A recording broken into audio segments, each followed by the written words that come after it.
Hi, welcome back. As you can see, I'm in the document directory, and I want to investigate something about these permissions we looked at when we looked at the ls utility.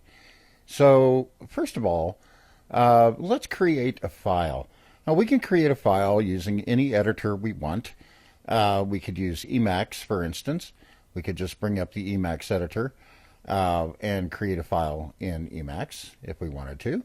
But for this example, I think I'll just use a simpler editor. I think I'll use gedit. So I'm just going to say gedit and then a file name. So let's just make a file called test. And it brings up the editor. And I'll just type in, this is a test, period. All right, and we'll save that. All right, and we can close gedit. And now if we list, we see that we have our file named test. If we want to see the permissions on the file, we can of course do ls.l. And this will show us that the file test has -rw-rw-r-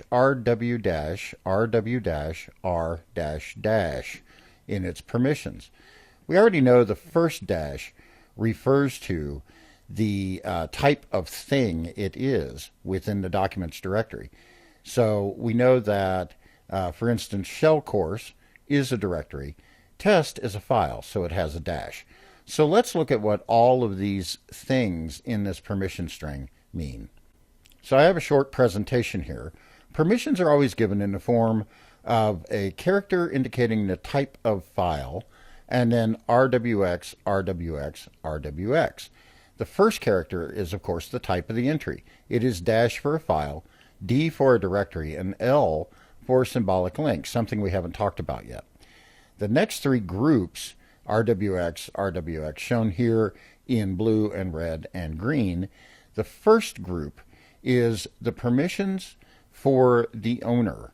Read, write, execute. This is the owner of the file. You can think of that as the creator of the file, or the person who currently owns the file.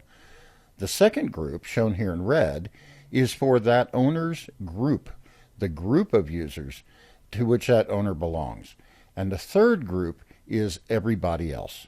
So if they have an R, this assigns read permission to the file, W assigns write permission to the file, and X assigns execute permission for the file. In other words, it can be executed like a shell script.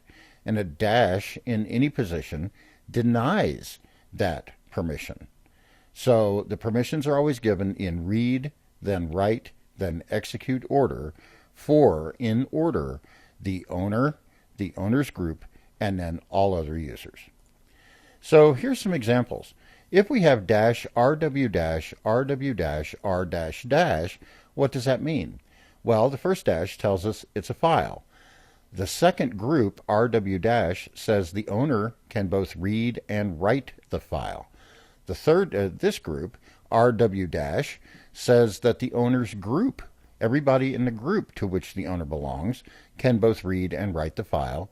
And then R dash dash at the end says that all other users aren't able to write the file and they can only read the file.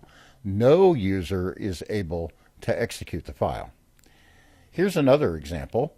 A D, this is a directory which the owner can read and write in, the owner's group can read, and then no other user can even get into the directory. Now they'll be able to see the directory, but they won't be able to get into it. So here we are. We're looking at the terminal.